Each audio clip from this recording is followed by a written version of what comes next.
स्वागत है आप सबका लाइव लॉ की इस खास पेशकश कोर्ट्स टुडे हिंदी में। मेरा नाम है सैयद आमिर हुसैन और मैं आपको हिंदुस्तान के सभी कोर्ट से आने वाली आज की ताज़ा अपडेट्स दूंगा। आपको डिस्क्रिप्शन में इन सब खबरों के लिंक मिल जाएंगे, तो जरूर जाइए लाइव लॉ हिंदी पे और पढ़िए इन सब खबरों के बारे में गहराई से। इस वीडियो में हम आपको संक्षेप में सारी अपडेट्स देने की कोशिश करेंगे, तो चलिए शुरू करते हैं। शुरुआत करते हैं एक बेहद महत्वपूर्ण खबर से। सुप्रीम कोर्ट ने आज 26 सितंबर को नौकरियों के बदले नकदी के आरोपों से जुड़े मनी लॉन्ड्रिंग मामले में तमिलनाडु के पूर्व मंत्री सेंथिल बालाजी की जमानत याचिका स्वीकार कर ली है। न्यायमूर्ति अभय एस ओक और न्यायमूर्ति ऑगस्टीन जॉर्ज मसीह की पीठ ने 12 अगस्त 2024 को अपना फैसला सुरक्षित रख लिया था और मुकदमे में देरी को चिन्हित किया था। न्यायमूर्ति ओक ने आज फैसला सुनाते हुए कहा कि कड़े जमानत प्रावधान और मुकदमे में देरी एक साथ नहीं चल सकती। मुकदमे के जल्दी पूरा होने की संभावना और लंबे समय तक कारावास में रहने की संभावना को देखते हुए अदालत ने उन्हें जमानत देने का फैसला किया, बावजूद इसके कि उनके खिलाफ प्रथम दृश्य एक मामला बनता था। तमिलनाडु के पूर्व मंत्री और वर्तमान विधायक सेंथिल बालाजी 2011 और 2016 के बीच राज्य के परिवहन मंत्री के रूप में अपने कार्यकाल के दौरान नौकरी के बदले नकदी घोटाले में शामिल होने के आरोपों से जुड़े मनी लॉन्ड्रिंग मामले में एक आरोपी हैं और जेल में थे। अगली जरूरी खबर में सुप्रीम कोर्ट ने आज आदेश दिया कि Delhi high court bar association में पदों पर महिला आरक्षण होना चाहिए। न्यायालय ने निर्देश दिया कि Delhi high court bar association की आम सभा की बैठक यथाशीघ्र आयोजित की जाए। 10 दिन के भीतर ही शासी निकाय यानी गवर्निंग बॉडी महिला सदस्यों के लिए कोषाध्यक्ष का पद आरक्षित करने की वांछनीयता पर विचार करेगा। कोषाध्यक्ष के पद को आरक्षित करने के अलावा गवर्निंग बॉडी बार एसोसिएशन के पदाधिकारियों के एक और पद को महिला सदस्यों के लिए आरक्षित करने की संभावना पर विचार करने के लिए स्वतंत्र होना होगा। इसके अलावा न्यायालय ने आदेश दिया कि 10 कार्यकारी समिति के सदस्यों में से कम 3 सदस्य महिलाएं होंगी। जीबीएम इस बात पर भी विचार कर सकता है कि कार्यकारी समिति की 3 महिला सदस्यों में से कम एक वरिष्ठ अधिवक्ता हो। जस्टिस सूर्यकांत, जस्टिस दीपांकर दत्ता और जस्टिस उज्जवल भुइयान की पीठ के बार निकायों में महिला वकीलों के लिए आरक्षण की मांग करने वाली याचिकाओं पर सुनवाई करते हुए यह फैसला सुनाया। अगले अपडेट में मुंबई की माज़ागांव मेट्रोपॉलिटन कोर्ट ने गुरुवार को बीजेपी नेता और पूर्व विधायक किरीट सौम्या और उनकी पत्नी मेधा सौम्या को बदनाम करने के मामले में शिवसेना उद्धव बालासाहेब ठाकरे नेता संजय राउत को दोषी ठहराया और 15 दिन की जेल की सजा भी सुनाई। अदालत ने राउत को शिकायतकर्ता भाजपा नेता की पत्नी मेधा सौम्या को 25,000 रुपए का मुआवजा देने का भी आदेश दिया है। मेधा द्वारा 2022 में दायर की गई शिकायत के अनुसार राउत ने उनके पति पर मुंबई के निकट जुड़वा शहर मीरा भयंदर के अधिकार क्षेत्र में कुछ शौचालयों के निर्माण से संबंधित 100 करोड़ रुपए के घोटाले में शामिल होने का आरोप लगाया था। आगे बढ़ते हुए बॉम्बे हाईकोर्ट की खंडपीठ ने आज आईटी नियम 2021 में संशोधन को असंवैधानिक घोषित कर दिया और उक्त संशोधन को रद्द भी कर दिया। ये टाई ब्रेकर न्यायाधीश की राय प्राप्त करने के बाद हुआ, जिसने केंद्र सरकार को डिजिटल प्लेटफॉर्म पर प्रसारित होने वाली अपने व्यवसाय के बारे में नकली और झूठी जानकारी की पहचान करने के लिए तथ्य जांच इकाइयां यानी फैक्ट चेक यूनिट स्थापित करने की अनुमति दी थी। न्यायमूर्ति अजय गडकरी और न्यायमूर्ति डॉक्टर नीला गोखले की पीठ ने हास्य अभिनेता Kunal Kamra, editors guild of India आदि द्वारा दायर याचिकाओं को स्वीकार कर लिया। बहुमत की राय के मद्देनजर नियम 3 भाग 1 अनुभाग 5 को असंवैधानिक घोषित किया जाता है और रद्द कर दिया जाता है। तदनुसार याचिकाएं स्वीकार की जाती हैं। अदालत ने कहा। सुप्रीम कोर्ट ने आज 26 सितंबर को गोधरा में ट्रेन अग्निकांड मामले में अपीलों का एक बैच जनवरी 2025 के तीसरे सप्ताह में अंतिम सुनवाई के लिए रखा है।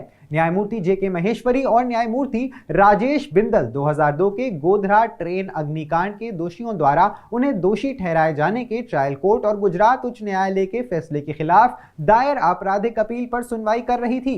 गुजरात सरकार ने भी उच्च न्यायालय द्वारा अभियुक्तों की सजा को मृत्यु दंड से आजीवन कारावास में बदलने को चुनौती देते हुए कुछ अलग अपीलें दायर की हैं।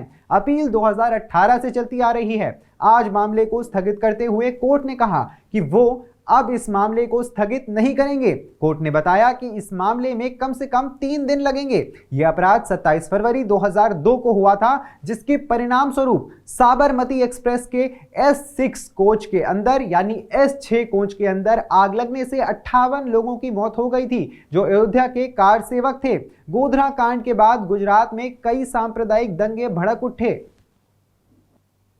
बार काउंसिल ऑफ इंडिया यानी बीसीआई ने 25 सितंबर 2024 को सभी राज्य बार काउंसिल यानी स्टेट बार काउंसिल्स को एक परिपत्र जारी किया है, जिसमें उम्मीदवारों के नामांकन से पहले आपराधिक पृष्ठभूमि की जांच, एक साथ डिग्री या रोजगार की घोषणा और उपस्थिति मानदंडों के बीसीआई निर्देशों का कड़े तरीके से अनुपालन अनिवार्य किया गया है। अधिसूचना में 2 हालिया बीसीआई परिपत्रों पर प्रकाश डाला गया है, जो नामांकन चाहने वाले उम्मीदवारों के गहन सत्यापन का प्रावधान करते हैं।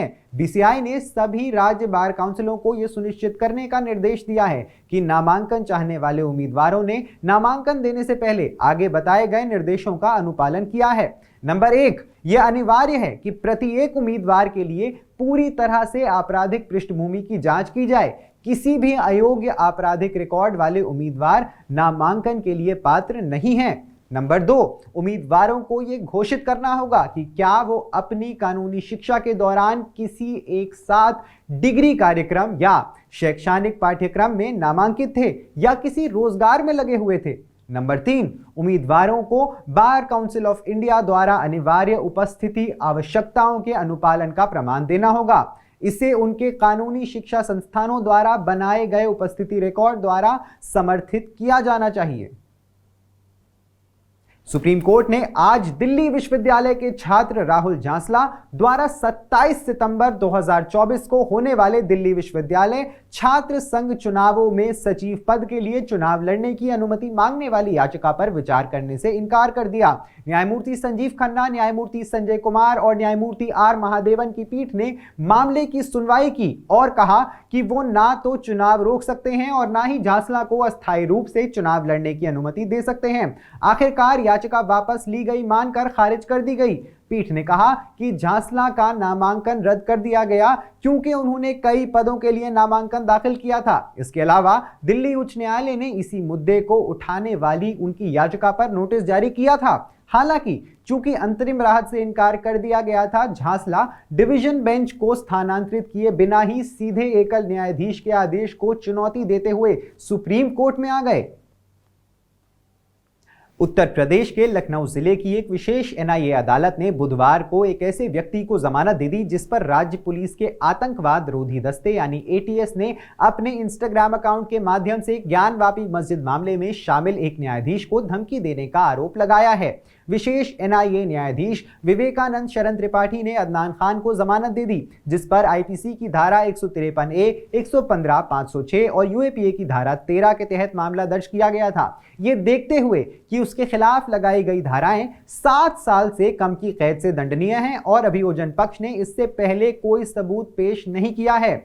कोर्ट ने यह भी माना कि उन्हें 4 जून 2024 से जिला जेल में निरुद्ध किया गया है। एफआईआर में खान के खिलाफ लगाए गए आरोपों के अनुसार उन्होंने अतिरिक्त जिला न्यायाधीश fast track court Bareilly Ravi Kumar Diwakar की एक तस्वीर कैप्शन के साथ पोस्ट की। उन काफिरों का खून तुम्हारे लिए हलाल है जो तुम्हारे दीन के खिलाफ लड़ते हैं, और फोटो में उनके चेहरे पर आंखों के ऊपर लाल रंग से काफिर शब्द लिखा हुआ था। जज दिवाकर को 2024 में ज्ञानवापी मस्जिद परिसर के वीडियोग्राफिक सर्वेक्षण का आदेश देने के लिए जाना जाता है। ज्यादा जानकारी के लिए सब्सक्राइब करिए हमारा YouTube चैनल या विजिट करिए हमारी वेबसाइट www.livelawin, जहां आप इन सारी ही खबरों के बारे में अच्छे से जान सकते हैं। लाइव लॉ हिंदी पे आपको हिंदी में सारी ताजा अपडेट्स भी मिल जाएंगी। अगर आपको ये वीडियो पसंद आया है तो इसे लाइक करिए और कमेंट करिए अपने व्यूज। हमें YouTube पर सपोर्ट करने के लिए हमारे चैनल को ज्वाइन करिए एज अ मेंबर, और सिर्फ 89 रुपए प्रति माह में आप हमें सपोर्ट करके लीगल जर्नलिज्म को प्रमोट कर सकते हैं। धन्यवाद।